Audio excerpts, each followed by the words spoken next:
God has designed fathers to be very productive in their lives.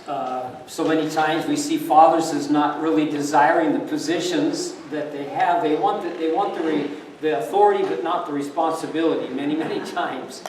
And so we see the criticalness of picking up our responsibilities, not just our authorities, in this area.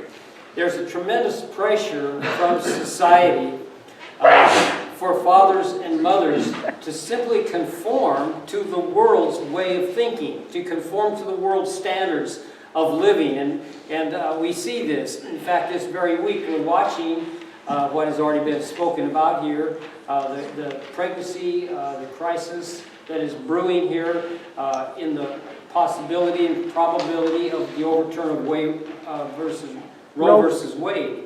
And we see the tremendous anger. We see the things that are so evident as far as a nature that is a human nature, is an ungodly nature being exemplified there. And so we recognize that it's a very serious time. Things can happen and change so rapidly within our society because of our human natures. And so we see one of the groups that's against that is the Jane's Revenge group that have laid out a paper that if this thing gets passed, which is very most likely, that the night that takes place at 8 p.m., they're going to declare it's time to take revenge. And so we've already seen things happening over just out of Portland in the Crisis Pregnancy Center. There, we've seen other things happening, and a lot of warning from the FBI to those that work in CPC centers. We realize it's not just CPC centers; it's churches that are definitely for life. It's individuals that are for life. It's the Supreme Court people that are for life. All kinds of things are pointed out and vented against. And this is what they're crying out for: is people would rise up in anger and to just try to bring about a different change. You know, anytime we try to take anger, we try to take our human abilities in order to try to overturn something that is godly, there's going to be a result that comes out of that that's not good. And what we need to realize is that our trust has to be in the Lord. Again, points out how fallible man is. Man is given to his own devices, to his own ways, to his own wishes, will, whatever it is. And so that intimidation is very real. And I think that we're going to see more and more intimidation coming against Christians within the society that we live in. And it's just one of those examples that's going to be taking place here very likely soon. So we're people of faith. As people of faith, who do we put our trust in? We don't put it in the government. We don't put it in all the people that are there supposed to be protecting us. Sometimes they're told to stand down. We don't put our faith in those things. We put our faith in the Lord. And that Proverbs 21:1 lays that out very clearly. It says, "The king's heart is in the hand of the Lord. Like the rivers of water, he turns it wherever he wishes." God is in the control position. We need to recognize the reality of that within our lives. And so we realize also that even as society puts pressures upon fathers, put pressures upon mothers to conform to their standards and their way of thinking, we realize that God also has a way of thinking that is so obviously different than the world's way. What does the world do? The world says you need to produce, you need to achieve, you need to be successful. And they feel like that if that is you're successful in life, you're successful whatever you are, businessman or whoever you are, that success is something that will actually carry you on through to a fulfilled life. And yet we realize that that's not true. God says that our heart and our attitudes must be like His. And so whenever we look at what His purposes are, His character, we look at those kind of things, it's not so much the things that we are able to accomplish or the success that we have, but the godly attitudes, the love, the patience, the mercy, the forgiveness, all of these things being exemplified within our lives. You know, people are going to remember people because they're loved. I was thinking of of art. Why was he remembered? What is he remembered for? He's remembered for his love, his patience, his funniness. Even as he demonstrated so many times up here in the front of the church, things that made us all laugh and just rejoice together. We recognize Dave and Vicky, whose memorial service is coming up this weekend. We realize the same thing was taking place there in their lives. What do we remember them for? Well, we remember them for their love. We remember them for their care, for their respect, for their humility. Things that are going to make a difference within the life.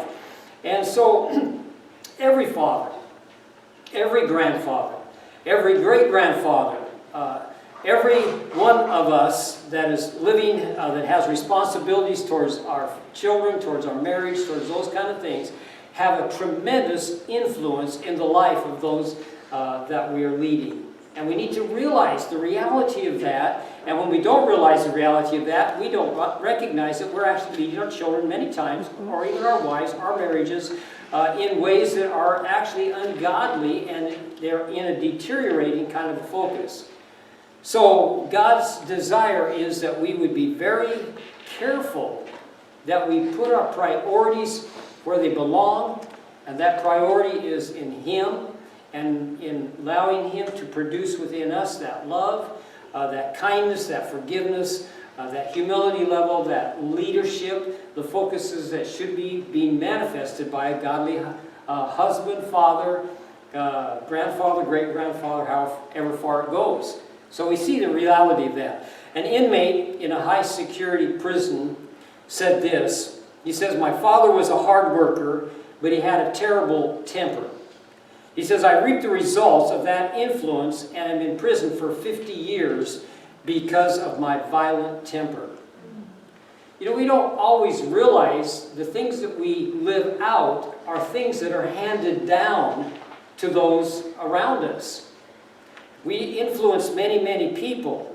And so there's some things that we need to remember that are very foundational if we're going to be a successful, godly father or husband or great-grandfather or whatever it happens to be. The first one is that relationships between fathers and mothers, that marriage relationship is very clearly has a direct influence upon the life of the children. We don't always see that because somehow we like to just think that people can almost like raise themselves, but that is not the way it happens. Everything that takes place within our marriage today, we can look at our own marriages and recognize the life of our children, the life, maybe they're married now, maybe they're not married yet, or maybe we see grandchildren, we see whatever it is that is the product of that relationship, and yet we see the characteristics of that relationship being passed down to the children so many times. You know, when I was coaching cross-country at Clatscana High School for those 3 years, I would take long trips on the weekends where we'd have meets and things. And I would take that time because we had boy and girl relationships going on in the teams. And so I would take the girls and I say, how do you treat your father? What do you think of your father? Oh, I don't like him. We never talk. I don't respect him. And so then I would say to the boys, I says, how do you treat your mothers? And they would say basically the same thing. I can't stand her. You know, she's too restrictive. And on it would go. And I said, well, you know, I want you to understand something. The way that you have been treated is probably most likely the way that you're going to be treating your marriage partner. And then, of course, that would ensue into a great discussion. And so we had lots of great discussions on those trips, on those road trips. But that is so true. We reproduce what we are, whether it's good or whether it's bad, in so many ways. And so relationships in a marriage between a husband and wife is critical for the development of their children. Second thing is, children left to themselves will not raise themselves in a good manner. You know, some statistics, just a short time back, with some 17-year-olds that for a year, they were watched for a year, they were observed for a year, and they said that they watched 15,000 hours of TV or internet, and that was the most active activity that they had apart from their sleep. They had vicariously participated in 18,000 murders, 46,000 sexual encounters, rapes, affairs, and abuses. And then, of course, then what we see today is so often is people are texting back and forth. They don't talk a whole lot. Communication is kind of limited, and they text back and forth, even when they're in the places where they're supposed to be communicating in family relationships. Instead, they're out there texting their friends, or even texting the guy that's over next to them on their things.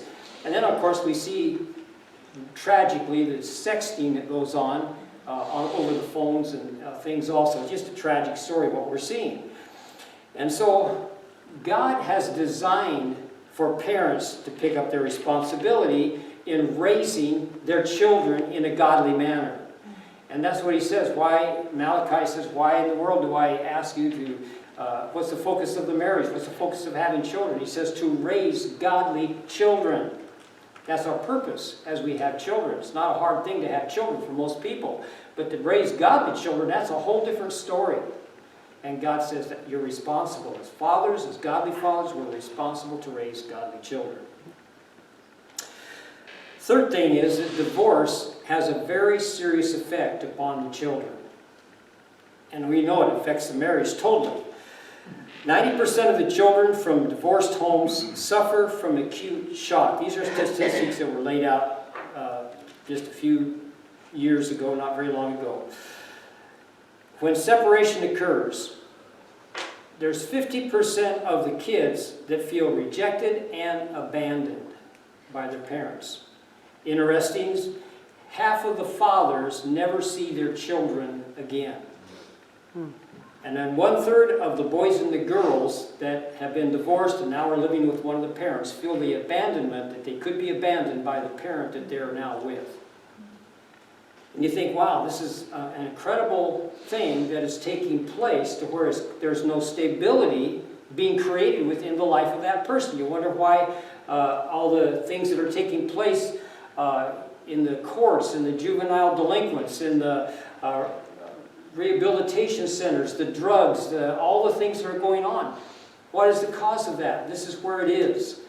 So many times it's in the divorce of the parent. They're not really caring about what's going on with the child. And so children develop self-confidence in their youth. And when they don't develop any self-confidence in their youth, they establish themselves as their own authority. And it can be and it is most of the time, a very devastating thing. But the child that's felt and known the love of his parents, they feel that love. They feel valuable because mom and dad have put such a tremendous value upon them. Those are the parents that those children will overcome the problems that they're going to face in the adulthood, in their life. They have an ability to do that. Dr. Armin Nikolai from Harvard University, from the School of Medicine, made this quote a few years ago. And he said, emotional illness, conflicts, violence, every form of child abuse, alcoholism, drugs, etc. is directly linked to disruption in early family life. And you know, the statistics show that. I don't have a bunch of the statistics with me, but I have statistics that show the reality of that. That the people that are using the drugs and doing all the things, the violence that is taking place, we see the shootings. What is going on here? It's because of the instability that they were raised in their youth, and the gangs and the focuses that they had after that. You know, we cannot begin to understand the significance of the first few years of life of a child. The first 5-6 years of that child is where the formation is made that is going to permeate that child's life for the rest of his life. And we see that focus to where parents regard their children as if they are a bother, then we see a tragic focus coming out of that. If the parent sees them as a special treasure, then we see the value that is put into that child's life, and they come through life actually with a purpose, with a focus, feeling like that they have something to give, something to offer, they're valuable, and there's a whole different story that takes place.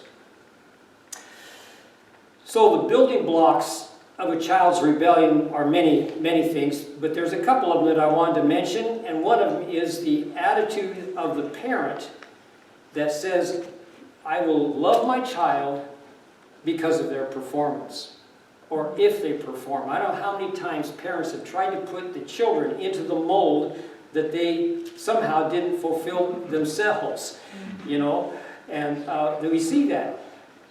Proverbs says to train up a child in the way he should go, in the way he should go, in the bent that God has given for him. The parent should know and learn and understand the bent of the child and train him up in the bent that God has created him for. Not just in the bent of the parent that wants him to be successful in the area that maybe he wasn't successful in, or maybe he was successful, but he tries to pull the child into that very same focus. Children are not always like that by a long shot. God says, no, that's not the way we train our children. We train them up in the bent that they should go, the way God has created them to go. We need to understand our heart, the life, the character of our children so that we can purposely steer them in the direction that the Lord has created them to go. So, the building blocks of rebellion often happen because we will not accept them because they're not performing like we wish they would perform. You know, how many times do parents compare their children to another child? You know, you're not like, you know, your sister over here because she gets straight A's, or she's a great athlete, or she is sharp, you know, or whatever it happens to be. You know, we often compare our children in that way, and it's very devastating to our children. And then we wonder, because we have that comparison, because we accept them because they're performing, or we don't accept them because they're not performing, we wonder what in the world, why they don't open up. Well, they don't open up because they know they're going to be judged. They know that we're going to say you can do a whole lot better than you're doing in a negative way, instead of in a positive focus that would help them to understand the potential that God has created them to have. And so what happens out of that? They look for an alternative way to find approval. And when they look for an alternative way to find approval, guess where they look for it at? In their peer groups, in their teachers, in other things, maybe on the internet, maybe in the pursuit of pleasure, whatever it happens to be. They're looking for it in the way that they should not be looking for it, instead of looking for it in the home where the fulfillment should be being clearly laid out in a home situation. Second thing, though, that we see as a building block of rebellion is hypocrisy of the parents. Now, none of us have ever been hypocrites, have we? We all have, and we all know that. We're all not a bunch of perfected people. There's no perfected parents. But when we, as parents, demand that the children live at a different level than what we live at, and we expect that out of them, we are creating something that is going to cause them to rebel against us, because they see the hypocrisy of our lives as parents. They look right at us, and they know exactly what we're doing. And so, if we have rebellious children, we have to examine our own lives. It's like it says in Galatians 6, 1, it says, when there's somebody caught in a position of falling in serious sin or something, he says, you who are spiritual, restore such a one in the spirit of meekness, considering yourself, lest you also be tempted. We're no different. We're no better than those. You know, in fact, many times we as parents have already fallen, and we're trying to steer our kids away from the fallenness that we fell into. Important that we can do that. And so we need, if we have rebellious children, we need to look at ourselves first, examine ourselves. I had to do that with my first daughter, and examine myself and to see where my failure took place that caused certain things. Now, we don't, everybody has their own abilities, their own choices, their own personalities, but we have great influence in the life of our kids. We need to recognize that. And so sometimes we just have to love them. We should never pull our love off of our kids, even if we have to let them go like the prodigal son. And sometimes that's a necessary thing. But I want to read a letter from my daughter. By the way, these things are shared with permission. And this is from Pam in 86. Feelings for Dad. Oh, why Why can't I show them? My feelings, that is. Why do they have to hurt so bad? He loves me, so I know. But oh, how I hurt him so. He says, Pam, I love. And she goes on. But I just cut him off. And then with a sigh say, yeah, I know. When he holds me tight, I pull away. And when he reaches out, I shrink as if repulsed. But then behind closed doors, a silent tear glides slowly down my stressed, sad face. Then at night I sob uncontrollably into my satin pillow. I hurt so bad I feel I'm going to burst. My heart beats fast when he is near or looks and notices me, hoping he will say something good or just reach out to touch me. I hurt, oh, so bad I can't show feelings for Dad. I want to say, I work with that girl Yeah. almost every day now in Joshua's place. She is a dynamic Christian. Witnessing, just an example of what she did just the other day when they were putting the countertops on, the marble countertops. She went out, she bought coffee, what do you call this stuff? Fancy coffee. Yeah. Anyway, she bought that for each one of the guys and then gave them a tract. And she said, this is what opens the door for witnessing. So she gave them the tract and she just says, your purpose in life, what is your purpose in life? Are you going, and she just laid out a little bit of a testimony and says, life is short. The choices you make towards the Lord is going to count for eternity. And she left them. She gave them a coffee, or the coffee cup with fancy stuff. Cappuccino or whatever it is. Anyway, she got me one too, so that was good. But anyway, it was really good because she is so determined. She's so determined. And now I work with her in that construction business, and it's just exciting to see the love that there is. See, God, what we must not do, and this is what we must not do, don't give up. You never know how God's going to pull off change. You never know. God is on the process of working in our lives and working in their lives. And we often almost like give up. I don't think I have any hope. I don't see any change. No. You do your part by faith. God will always be on the other side of that faith, working in the situations. Second thing, or the third thing, whatever it is, happens to be, but God has wonderful promises for those who will obey His ways. For dads, for fathers who obey His ways, He has promises that are going to take place within the family relationships. Turn over to Joshua, the first chapter. And in Joshua, the first chapter, we see Moses has died. And so in that second verse, it says, Moses, my servant, is dead. Now therefore arise and go over this Jordan, you and all this people, to the land that I'm giving you, to them, the children of Israel. And so what he's saying is, I have given you and given them this land. I want to say that even as God gave the land to the children of Israel, they hadn't possessed it yet, but He gave them the land. He said, this is yours. God has given to us fathers, a wife, and children. He's given responsibilities to us. He's given us these precious gifts that are gifts from God. And what he says here, every place that the sole of your foot will tread upon, I have given you, as I said to Moses, from the wilderness of this Lebanon, as far as the great river, the river Euphrates, all the land of the Hittites, to the great sea going toward the down of the sun, will be your territory. So He's given them a huge amount of territory. And so what is He saying? He's saying that we need to claim the territory that has been given to us. That is in our wife, in our marriages, in our children, in our grandchildren, in our great-grandchildren. We need to claim the territory that has been given to us. And how do we do that? We do it by taking that possession that has been guaranteed to be ours, and they're lent to us for a period of time, to put within them that gospel, that life of God into their lives, to where they respond in the way that would be incredible before God. But what is he saying next? He says, as I was with Moses, or said, no man shall be able to stand before you all the days of your life. What is he saying?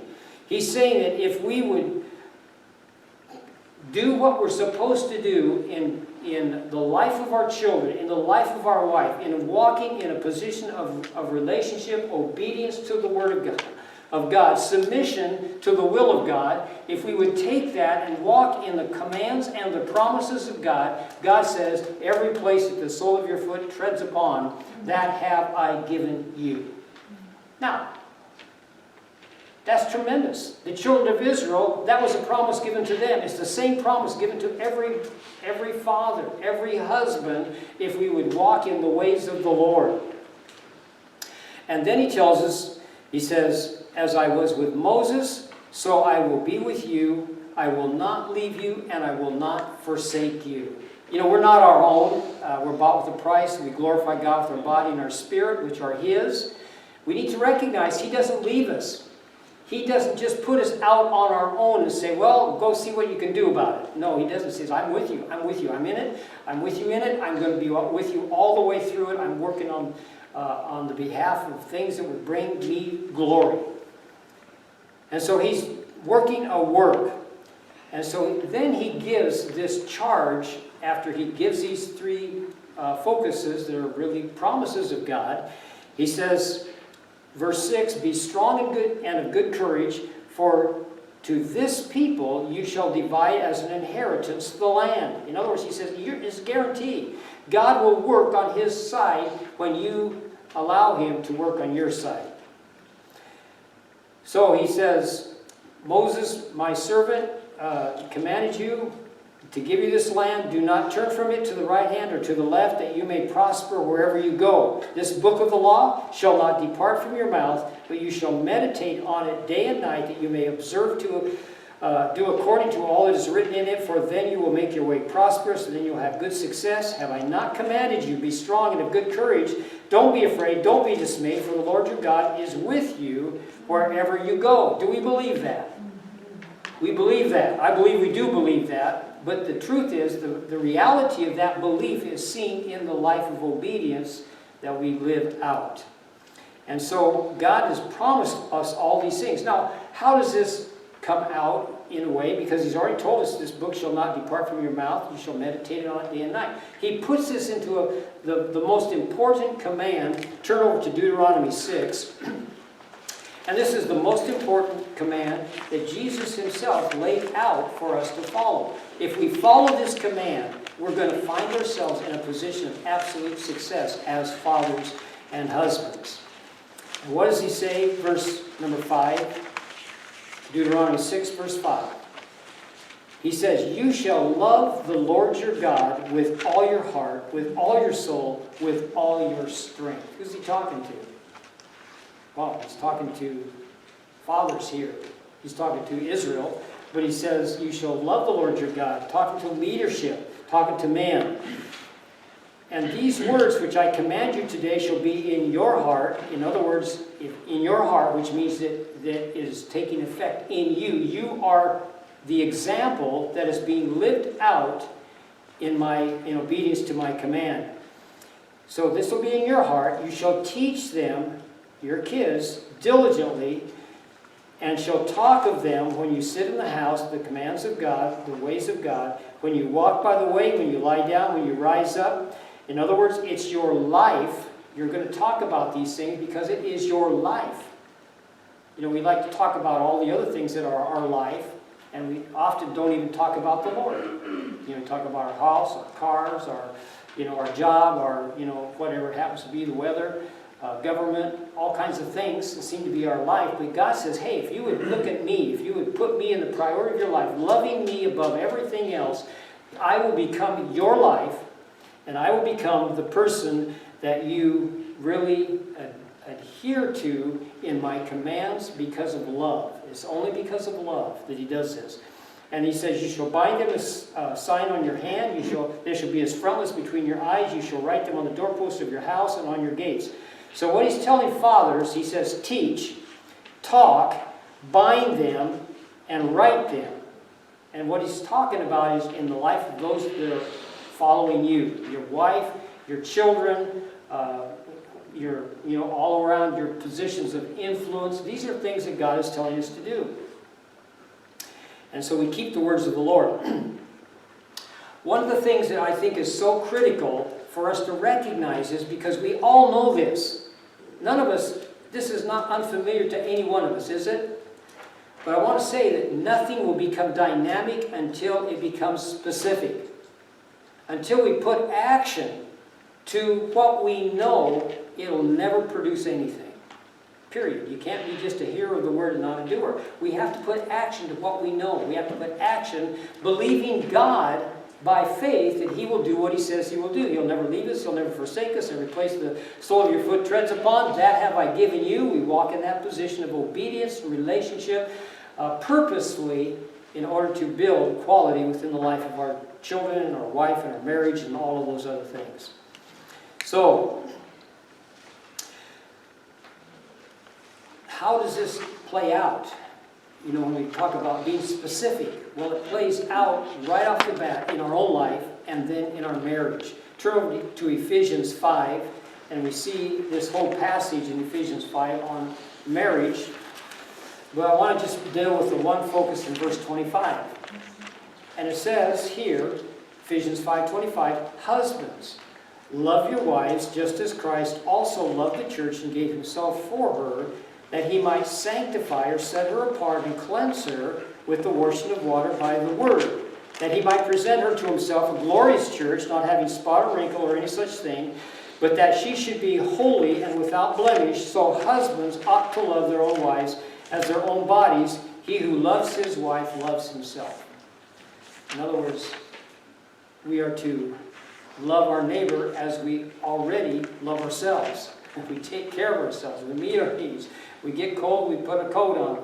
We get too hot, we get cooler. We get hungry, we eat. All of those things are just a sign that we are carefully loving ourselves. And so, in this passage of Scripture, husbands, love your wives, just as Christ also loved the church and gave Himself for her. Love has to be intentional. We like to say, well, I sure got, before I got married, when I was first married, I had all these warm fuzzies. Well, that's wonderful to have the warm fuzzies. But I want to say that it's not the feeling, but it's the commitment to love. Because the feeling will come and the feeling will go over time. We have to have that commitment to love. We have to purpose to love. We have to discipline ourselves in that area of love. And we have to have a will to do it. So there has to be something within us that says, yes, I understand today that I'm responsible to raise a godly family. I'm responsible for my children. I'm responsible for a godly marriage. I'm responsible as a husband, as a father. I'm responsible. So what do? Well, I put practical application to my own life, and then things take place. How did Jesus live out a life of love? Well, He says basically He just gave His life for people. And because of giving His life for people, people were affected. And how do fathers do the same thing? We give our life. We live our life for people. We live our life to have an effect, a very positive effect on those that we are responsible for. And so, whether it's our wife or children or whatever, but we will find the result taking place within the wife and our children. If we don't put application to our own situation, we're never going to wash our wife in the water of the Word. It's when we put application to what we know and let God wash us and cleanse us and change us and transform us. That's when the metamorphosis takes place and it begins to respond back into the life of our wife, our children, as they see Daddy, as they see their husband being changed by God. That's when we wash our wife and our children in the water of the Word, because we are literally living out that example before them. Well, what we see is if we don't work on our marriage, things kind of deteriorate, don't they? If we don't work on our relationships with our children, things deteriorate. It's just the way it happens. After marriage, the pressures come, and those pressures basically begin to come in and begin to point out our selfishness. It's amazing to me because we have no problem as a husband as long as I get my way. And as a wife, I have no problem submitting to my husband as long as I get my way. Can you see a train wreck coming? Is there a potential for a wipeout here? There's a huge potential. And so what God is trying to tell us is that fathers, we need to be the ones that initiate the change. I mean, the wives can do it too by being submissive, and then hopefully the heart of the husband can be turned. But the husbands, the ones that are to initiate, and basically in the beginning initiated the relationship, they're the ones that God says they need to take the initiative and become responsible to fulfill their God-given purposes as a leader. So that's important. So what happens is, as we live a life in front of our wife, as we live a life in front of our kids, the pattern of our life begins to penetrate their life, and those tendencies are going to be seen in them. Whether it's good tendencies or whether it's reactionary tendencies, it's going to be beginning to be seen in them. Biblical leadership has these qualities. It's responsible, it's compassionate, has understanding, it's competent, it's respectful, it's authoritative, and yet self-sacrificing, submissive, setting the example, God-fearing. And it doesn't mean that the man makes all the decisions in the family, by the way. That's a mutual thing that needs to be taking place. But that responsibility of leadership, servant leadership, lies with the husband, to where he makes his wife successful, he makes her beautiful through the changes that have taken place in his life as he is being changed. He takes and teaches the Word, but that Word of God is what is being changed within his life. It's not commanding, it's not demanding, it's just sharing what God is doing within his own life. And so he doesn't dictate his authority. So strong leadership is based upon loving God, which results in loving your mate, loving your children, putting a foundation under their life because you are solidly on the right foundation. It's just a duplication of who you are. We always reproduce what we are. Nobody is exempted from that. It can be good, it can be bad. So how we treat our wives is going to determine the wife that we get.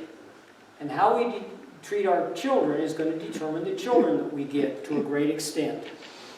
And so we need to have that intimacy of relationship with Christ that is going to be the foundation for everything that we do. And we have to ask ourselves, is it worth it to put this kind of a focus into a person's life? To expend our life for our children, to expend our life for our wife. This is from Karina back in 2007. She says, "Dear Daddy, it is a privilege to call you my dad and to be your daughter, that little girl in your heart. I am amazed at where I am today and at what I see just ahead of me. All of these years you prayed for me. Sometimes you cried with me and held me and reminded me that really God is at work. You were there the many times that doubts caught me. What is wrong with me, I wondered? Am I just too undesirable? Am I just too old? What if serving God means the sacrifice of a man to love? We faced that question the day we decided I'd return to Indy, leaving behind the expectations that this was the time to settle, to marry, and to possibly join you in ministry. That morning, Moms had said, God is requiring a sacrifice. That was the first of many, it seemed. I remember the time you held me in your lap a few years ago before I returned to Africa. Somehow it never got easier to leave. I always saw my pain magnified in your eyes. I knew that as much as you love me as your little girl, sweetie pie, you long for me to also know the love of a man. Thank you, Dad, for caring for me all these years. Thank you for praying for me daily. Thank you for encouraging me, for telling me how precious I am to you. Thank you for continuing to believe that God had the best plan. Thank you for the letters you painstakingly wrote that I will always cherish. Thank you for not being too embarrassed to be by me, allowing me to be near you. Thank you for always being my daddy of whom I could be proud. As I look ahead to a new life with Andy, to transferring my affections to him, to being Mrs. Andrew Smith, I do so with my head held high. In July, I was talking with one of the gals that came for the water purification team. We were thanking God for our dads who enabled us to shine as others noted. Our dads showed us that we were loved, beautiful, precious to them. Thank you. I am so grateful for the relationship you have with Andy, the new leader in my life. So many people in Africa keep telling me he is just like Pastor John. He should be a son to Pastor John the way he loves people. It is special to know that you were praying for us, knowing this was God's choice before we even knew. I look forward to bringing your grandchildren over and hearing them praise their grampy. Does that happen?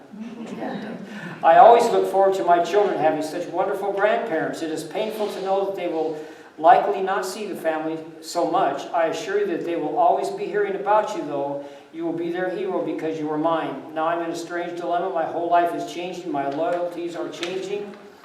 I need to be transformed from the independent, go-getter single missionary to a helpmeet devoted to Andy's success.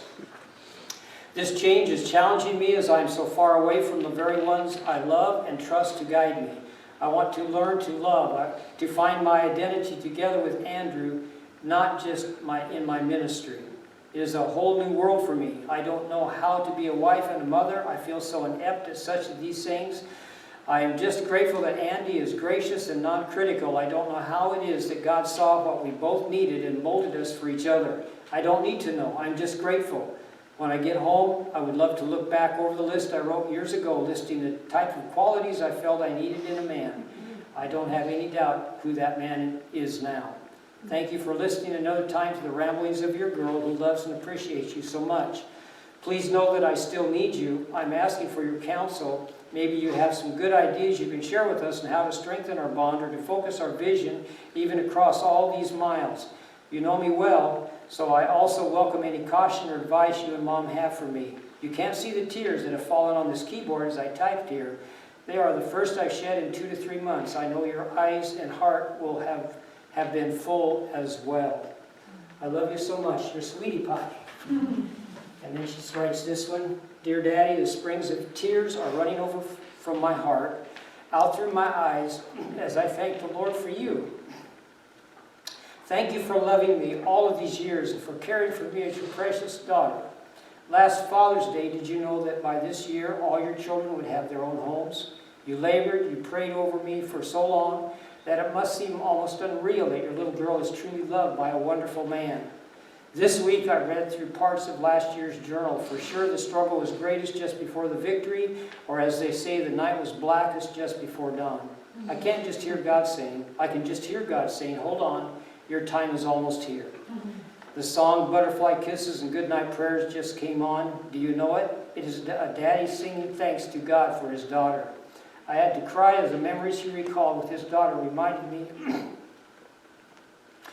of our many precious times together. Nighttime prayers, the awkward stage of being part girl and part woman, walking down the wedding aisle. Thank you for the precious, precious memories. Thank you for continuing to understand my needs even as I grew beyond the little girl stage. The last few years were very difficult as I had to harden and become self-sufficient. Now as God has given me back the gift of being able to cuddle, I seem to have gone back to being a little girl. The other day, Andy commented, and to think that I feared you didn't need me. I hope that we can always bring much joy and pleasure to your heart. Our marriage owes much of its tenderness to your kindness towards me. I know Andy would thank you for not allowing me to become a cranky old maid. Love your sweetie pie. Is it worth it? You know, we often think all the pressures that we have in the home, all the time that we spend, all the things that we need to do, all those kind of things, is it worth it? Oh, if we could only see their end result. And what we're promised in Joshua is that their end result is there. It's already real if we would just walk in a position in the steps that he's created us to walk in. Every place that the sole of your foot treads upon, that have I given you. If we would just do it, God would take care of the rest. Joshua was speaking to the children of Israel at the very end of his life. in Joshua 24, 14, 15. He says, as for me and my house, we will serve the Lord. I pray that's the goal of every single father here, every single potential father here. That's a critical issue. Serve the Lord. Joshua, my son, gave me this plaque many years ago. And this is what it says. Walk a little plainer, Daddy, said a little boy so small. For I'm walking in your footsteps and I don't want to fall. Sometimes your steps are very plain, sometimes they're hard to see. So walk a little plainer, Daddy, for you are leading me. I want to encourage us as fathers today, as husbands today, lead with purpose. Don't blow it. You know, it's like if I blow it today, I can never regain what I've just blown. I need to grab the opportunities. I need to seize the opportunities. But those opportunities become very visible to me as I plant my life in the Lord Jesus Christ. As I focus upon Him, as I yearn for Him, as I long for Him, as I'm in the Word of God, as I'm in the fellowship, I'm loving, I'm laying my life down, I'm a servant leader. I do the things that I'm supposed to be doing on a daily basis. And I don't skip today and look forward to tomorrow. I go through the day. Every day has powerful influences, and my life is going to become a powerful influence to somebody else because I didn't jump through the hoop today so I can have a greater potential tomorrow. If we're faithful in the little things, we will be faithful in much. Let's pray that God would grant us, and He's already granted us, that we would be humble enough to grab a hold of the opportunities, the love of God, and just reflect it back to those that are walking in our footsteps.